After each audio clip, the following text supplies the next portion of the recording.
There we go. Good morning, good afternoon, good evening, whatever time it is you're watching this. I think we might have got the lighting a little better. Getting there. Theater lighting is so much different. Let me tell you, I feel like it's so much easier too, theater lighting. So, what are you drinking this morning? I'm drinking the Blue Moon Morning from Caro Naturals. So, yes, it's really nice. It's the one that has the ashwagandha herb in it that it's made with. So yes, I love it. But it's also it's a non-caffeinated beverage, so it's or tea. So you definitely can drink it like in the evening before you go to bed if you like. So it's really nice. So did you do anything fun this week? We got some great news this week. So Bentley went in for his annuals. So, and I don't know, I think I've told you before. So we have, a while back, we found out that Bentley has kidney disease. So we've been doing a lot of things to help prevent it from progressing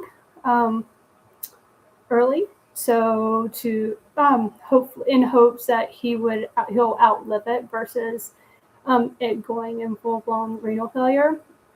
So we started acupuncture maybe about a year and a half ago. We started acupuncture with him. Um, and then outside of like other supplements and other Western medicine we've been doing. So the alternative therapies we've been doing, acupuncture. I started sound baths with him. Kind of like energy healing or Reiki healing with him. Reiki energy, it's kind of the same thing. So I've been doing that with him.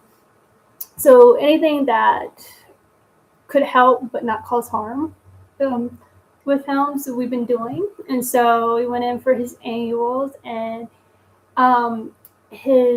the blood work that you do for his kidney levels are almost normal.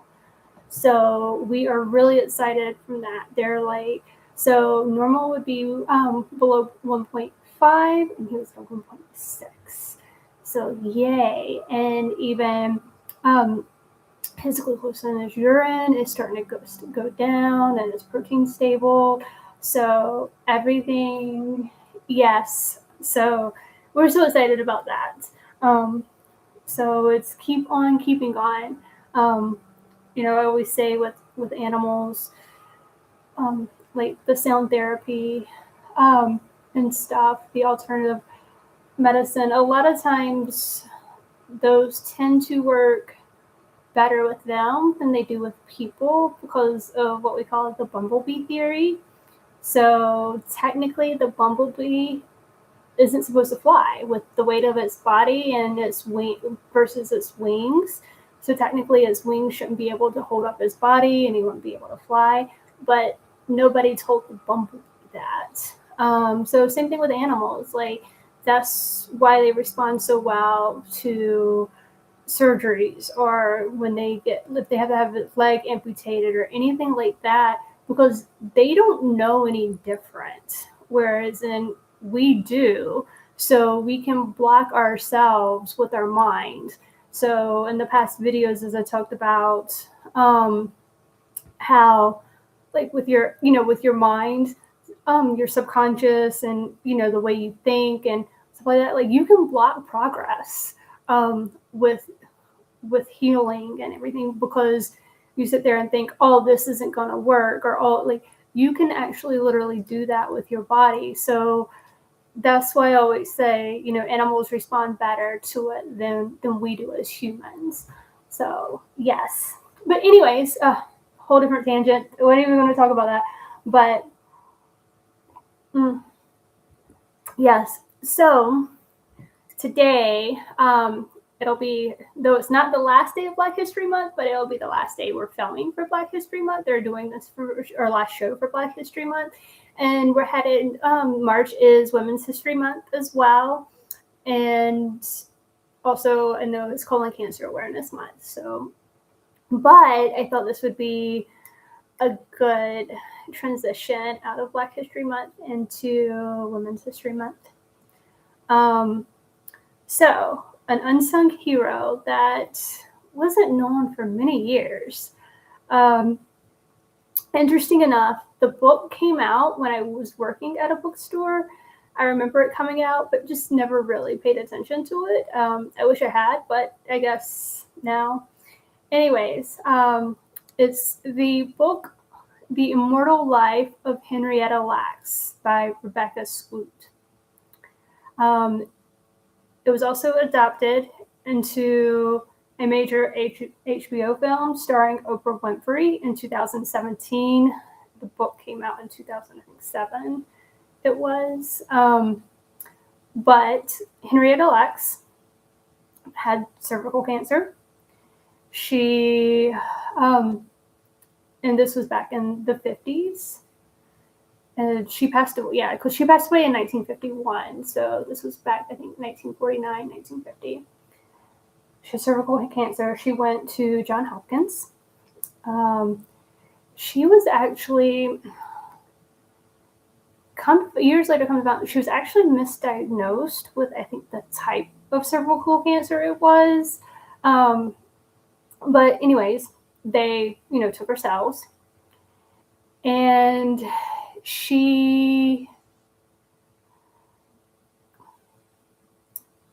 they took her cells, and when she passed away, they asked permission for her cells because her cells would grow. Like, I think they grew, they doubled.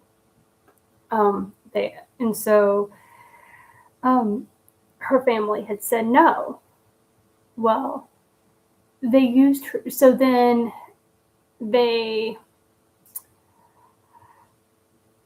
meticulously worded it in a sense. They talked her husband into allowing an autopsy. Well, and he said this would help their family if they were to get cancer. So he said, okay, but he never gave them permission to use her cells. Well, what did they do? They used her cells. But her cells, like, Johns Hopkins never made any money off of her cells. Like, they were giving her cells away for free to other medical institutes, scientists, anybody who wanted it.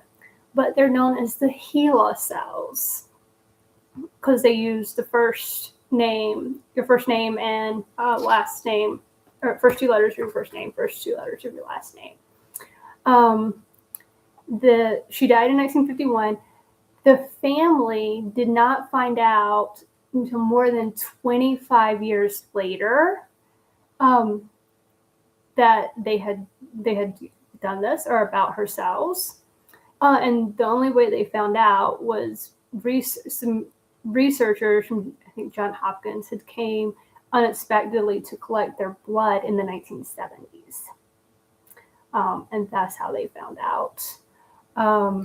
But her cells have helped scientists develop drugs to treat everything from HIV, leukemia, flu, STDs, to Parkinson's disease, and even hemophilia. Jonas Salk famously used them in 1954 to develop the vaccine for the polio virus. So, and her cells were also used most recently to help with the COVID vaccine. So, her cells have also been used to find out the effects of zero gravity in outer space. So, and interesting enough, like, you find out more, like what her cells have done, like when you read the book or watch the movie. But interesting enough, her family, let's see, in 2013. So this is, it's kind of bitter, I guess, in a sense, and bittersweet, right? Because in a sense, yes, you want to help people in a sense. Like, if you can help people with your cells in a way, you want to be able to help people. I mean, everything that her cells have done and created in the way it's helped and advanced research is amazing. But at the same time, like, her family was also poor and couldn't even afford insurance, and they had no clue this was going on, and that, there was actually vaccine companies that have built multi-billion dollar industries off of these cells, and her family had no clue, did not see a dime of it. And so, granted, like I said, John Hopkins did not make any money off of it whatsoever. They still don't they have not made any money off of her cells. But other, like, vaccine companies, like your big pharma that people talk about and mention, they made monies and built their companies off of her cells. And so it's, what do you do? Like, you want to help people, but these people are like multi-billionaires, millionaires, making money off of these cells that you're not seeing a dime of it, and you can't even afford health insurance and get appropriate health care.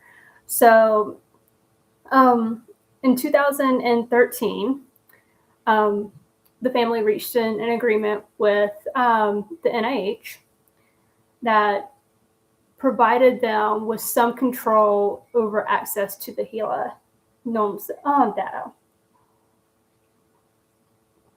So, and then in 2021, they went to court. The family went to court against the biotech company Thermo Fisher Scientific. And then in 2023, they settled on an undisclosed out-of-court settlement in August of 2023. So definitely well overdue. But it's also something else to keep in mind, to remember or think about, when you go to the doctor and you find out about your cells. I definitely encourage you, like, read the book and watch the movie. The book is really good. I will say, it does go into a lot of science stuff as well as her family story. But, and like, how, what they've gone, everything they went through over the cells. But I will say, there are some uncomfortable things in the book.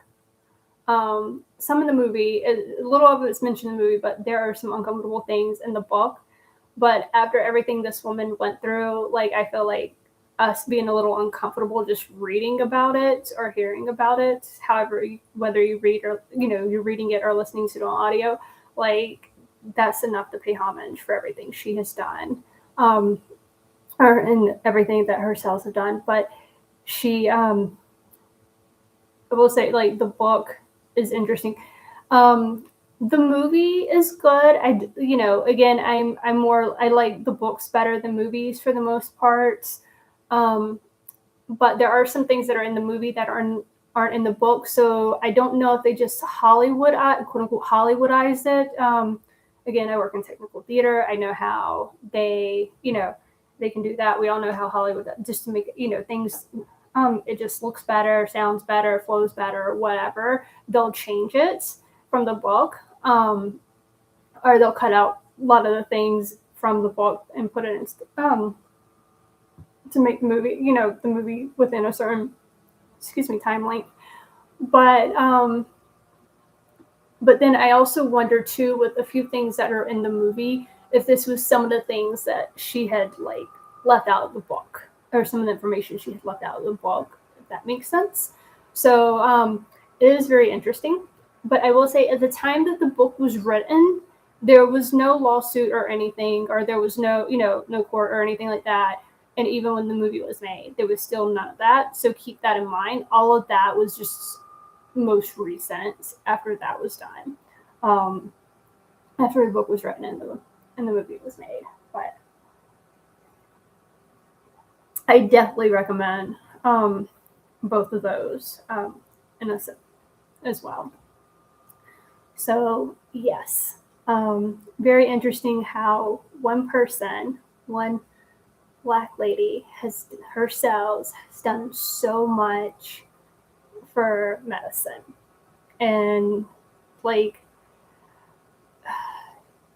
even in the movie, well, in the book, it talks about like her cells has even like help with researchers to help with corneas to replace cornea and to do the cataract surgery, corneas to help people see better. Like it's done so much, and it's so interesting to think that this one woman's cells has done everything. So yes, um, well, something don't worry, we'll leave it to a woman. Just kidding. Anyways, so yes, with that, definitely check out the book, check out the movie. It's on HBO Max if you have it. So if not, do a free trial. Do one of those 7-day free trials. Just make sure you don't. Just make sure you cancel it at the end of the 7 days or whatever to watch it. But also too, the best way to get like the most out of that is like if there's some other things lined up that you want to watch on HBO Max, make sure you have the time to watch all of that within that free trial and then cancel it.